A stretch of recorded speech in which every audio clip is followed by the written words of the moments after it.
Oke, selamat datang lagi.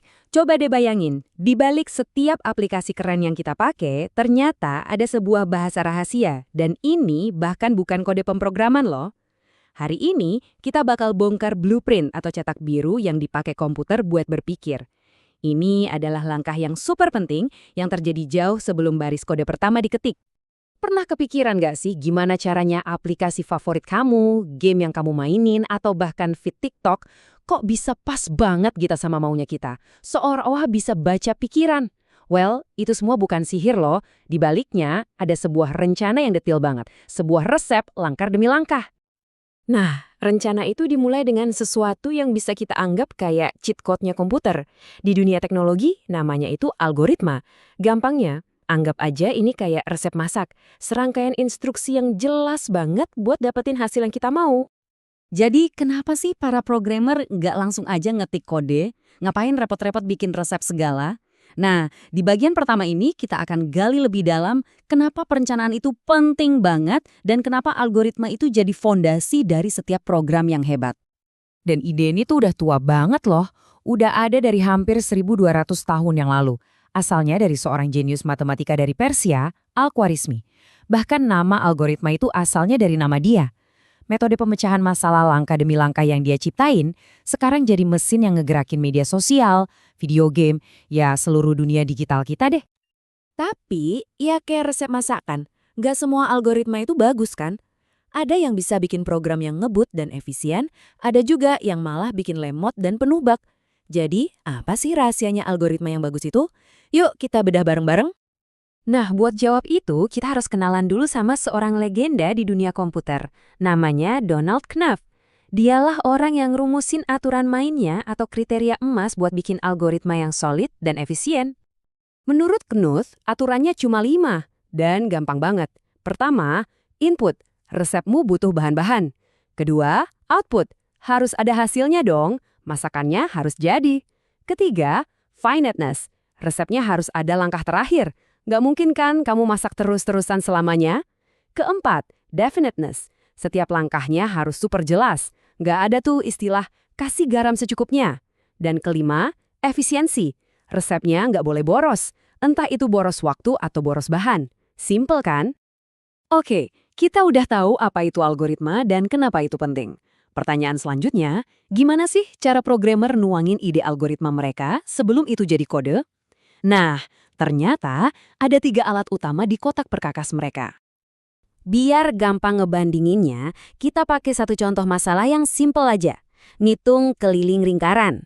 Dengan contoh yang sama terus, kita jadi bisa lihat langsung plus minusnya dari masing-masing cara.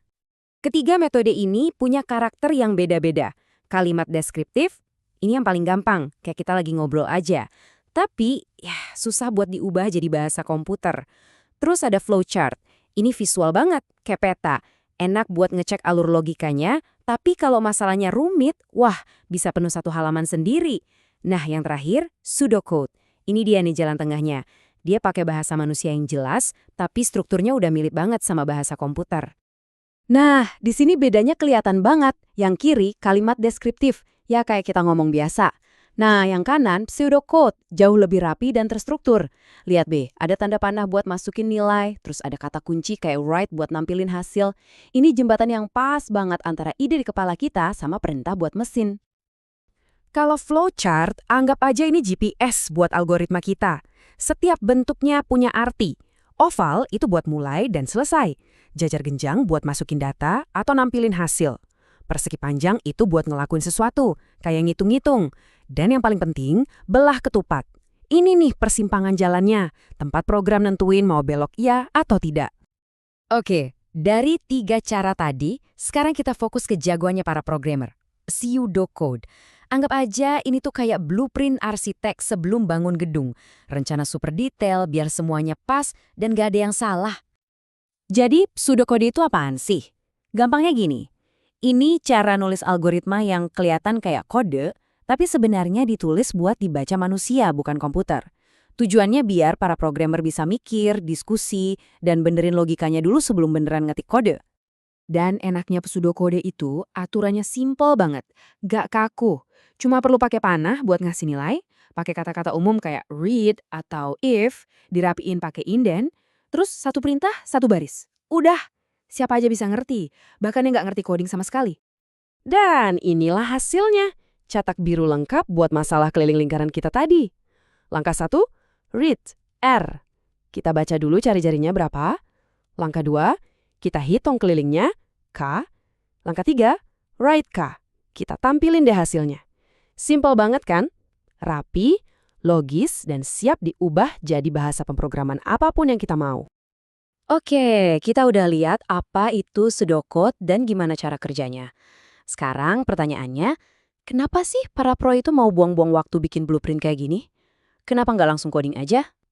Jawabannya ada di sini. Bikin program tanpa algoritma yang jelas itu sama aja kayak bangun rumah di atas pondasi yang goyang. Cepet atau lambat pasti ambruk. Algoritma yang bagus dan terencana itu adalah fondasi yang kokoh yang bikin software jadi hebat. Titik. Jadi intinya, algoritma dan pseudocode itu bukan cuma buat programmer loh. Ini tuh soal cara berpikir yang terstruktur buat nyelesain masalah apapun. Dari mulai ngerencanain liburan sampai ngatur bisnis. Nah, sekarang kalian udah tahu kan cara bikin resep untuk sebuah solusi? Pertanyaannya adalah, masalah apa nih yang bakal kalian selesaikan?